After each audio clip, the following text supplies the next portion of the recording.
ना उनको। नहीं, देखिए, हमारी तो हर वार्तालाप रिकॉर्ड होती है। सर। अभी जो हमारी वार्तालाप हो रही है ये भी रिकॉर्ड हो रही है, राइट। सर। और सर। हमारी हर वार्तालाप जो है उसके पीछे मकसद होता है कि कैसे हम जो है अपनी बातचीत को एक ऊर्जा के रूप में जमीन पर उतारें, राइट। तो मॉडल की सर। आपने गहराई समझी होगी। इसमें एक चीज तो बहुत अच्छे ढंग से स्पष्ट है कि हर चीज जो है जो हम आपको समझा रहे हैं वो यथा शब्दों में जो है क्राइम फ्री भारत पर भी अपलोड होती है।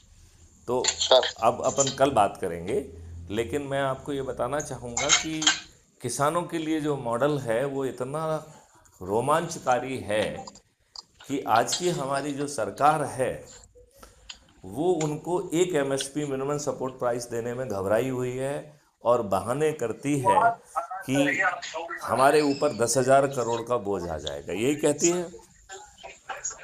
यही कह रही है ना। किसानों को एक हाँ। मिनिमम सपोर्ट प्राइस क्यों नहीं मिल पा रहा है इतने बिल्कुल आंदोलन सर। के बाद भी। हम्म। ये यदि मैं इसका उल्टा कहूं कि किसानों को मिनिमम सपोर्ट प्राइस मिल जाएगी और उसे अपना माल बेचने के लिए मंडी में नहीं जाना होगा, और एक एमएसपी मिलने के बाद भी खाद्यान्न का मालिक वही बना रहेगा। बैकएंड टेक्नोलॉजी ये डिसाइड करेगी कि उस अन्न को खाने वाला, उस फल को खाने वाला, उस दूध दही और घी को खाने वाला कहाँ बैठा है। वहाँ पर जो है वहाँ के वेयर हाउस, वहाँ के होलसेलर और वहाँ के रिटेलर के माध्यम से वो कंज्यूमर तक पहुँचेगी, राइट। अभी हमने, गुड। आपने यदि ध्यान से सुना होगा तो हमने एक बात कही थी कि एक एमएसपी तो हमने दे दिया लेकिन मालिक किसान ही है, राइट। तो जो हमारा बनिया है, जो होलसेलर है, जो आड़तिया है या जो रिटेलर है, वो कहीं पर भी खाद्यान्न का मालिक नहीं बन रहा है, राइट।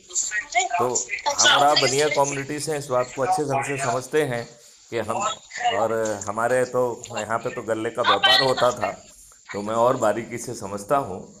हम बनिया जो है खरीद कर जो है उसकी होर्डिंग करके और अनुकूल समय पर बेचते हैं जिससे हमें अधिक से अधिक पैसा मिले। ये करते हैं कि नहीं करते हैं? सर। यही बिल्कुल करते सर। हैं। यस। लेकिन यदि इस खाद्यान्न का मालिक किसान है तो क्या व्यापारी ये कर पाएंगे?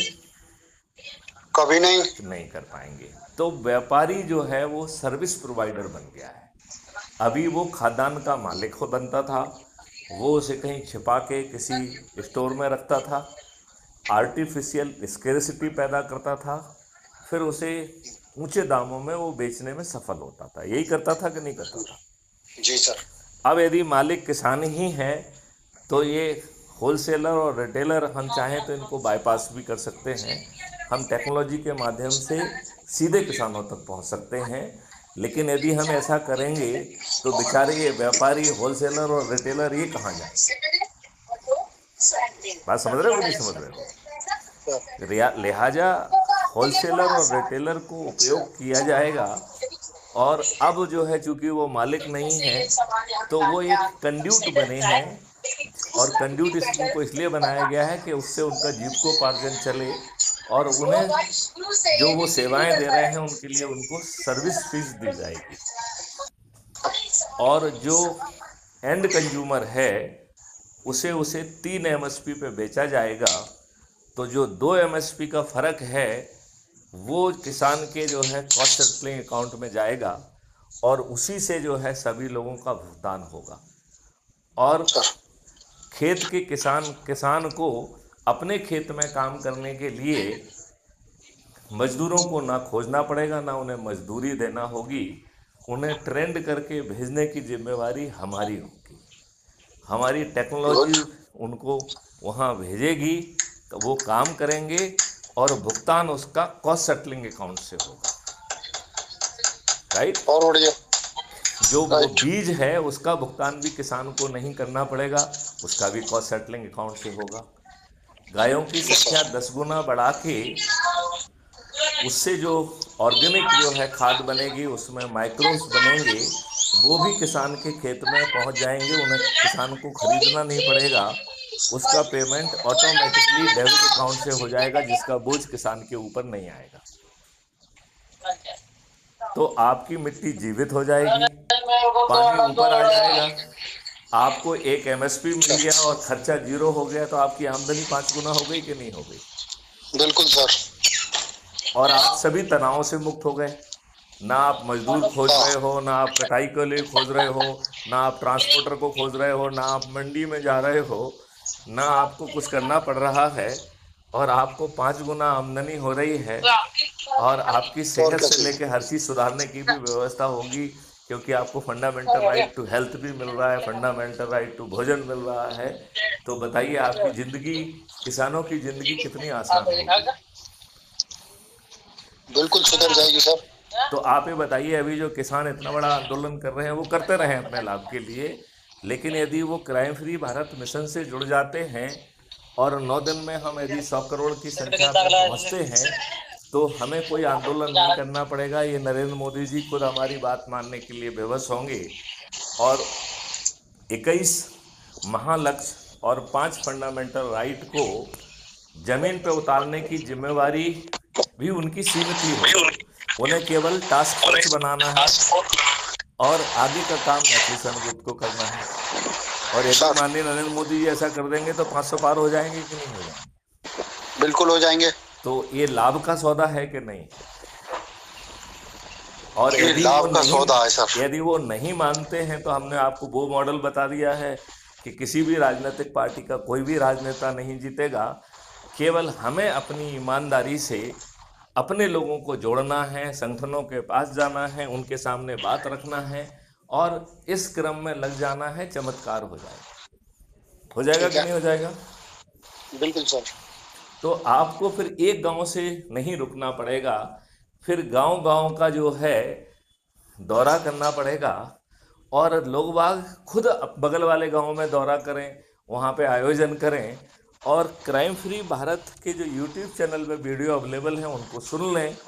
यदि मैक्सिमम गुप्त को बुलाएंगे तो मैक्सिमम गुप्त भी पहुँच जाएंगे, नहीं तो वहाँ जाने की ज़रूरत नहीं है, वीडियो लिंक से हम जुड़ जाएंगे और लोगों के प्रश्नों के जवाब दे देंगे। सर तो जहाँ पर लोग आमंत्रित करेंगे, वहाँ मैथिली गुप्त उनके सामने हाजिर होंगे, और जहाँ वो आमंत्रित नहीं कर पाते हैं, समय कम है, संख्या कम है, तो वहाँ पे वीडियो कॉन्फ्रेंस के माध्यम से जुड़कर शंका समाधान करते हुए, शपथ करते हुए यदि इस अभियान को हम चलाएंगे, तो क्या ये ज़मीन पर उतरने की योग्यता रखता है, या आपको लग रहा है कि नहीं साहब, ये तो मुंगेरी लाल के हसीन सपने हैं जो ज़मीन पर नहीं उतरेंगे? ऐसा है, कोशिश करने से तो सर बहुत अच्छा काम होगा। और मैं अभी गांव जाऊंगा ना, तो मेरा अब एक ही काम है कि मैं जो गांव वालों को 1800 आदमी को इकट्ठा करके उनको ये एक बड़ी टीवी पे जो है उनको ये समझाएंगे, दिखाएंगे उनको। और हम आपको एक लिंक दे देंगे, तो उसके माध्यम से हम उनकी बात का जवाब भी दे पाएंगे, वो सही है हमसे सर। प्रश्न भी पूछ पाएंगे और हम उसका जवाब भी दे पाएंगे। कितना सुंदर रहेगा? सही है, सही है। हाँ? बहुत बढ़िया सर, बहुत बढ़िया। बहुत बढ़िया रहेगा कि नहीं रहेगा? जी सर। तो इसको अब जो है कर दिया जाए, क्योंकि हमें अपने से चुने गए नेताओं के माध्यम से 77 साल से उन्हीं नियम कानून से चलाया जा रहा है जो अंग्रेजों ने भारतीय गुलामों को अपमानित करने के लिए, शोषित करने के लिए, उत्पीड़ित करने के लिए बनाए थे। और ये दुर्भाग्य और लज्जा का विषय है कि हमारे जो 3 नए कानून बने हैं, उनकी आत्मा नहीं बदली है, इस old wine in the new bottle. तो अभी भी इन नए कानूनों के तहत भी आप गुलाम जैसी स्थिति में ही हैं। पुलिस आपकी सुनवाई नहीं करती है, ठीक ढंग से विवेचना नहीं करती है, वर्षों वर्ष आप कोर्ट कचहरी के चक्कर लगाने के लिए विवश होते हैं। यही ग्राउंड का सीन है कि नहीं है? एक मेरा कोई बिजनेसमैन दोस्त है दिल्ली में। हाँ हाँ। हीरों का व्यापार करता है। हाँ हाँ। और उसके पास कोई 12-13 साल पीछे कोई लड़की जॉब करती थी उसके शोरूम में। हाँ हाँ। 12-13 साल के बाद में आई, उसके ऑफिस में हंगामा मचाया और बोले कहाँ है प्रवीण जी को बुलाइए आप, ये है वो है, नहीं तो लड़की मर जाएगी, जहर खा लिया है।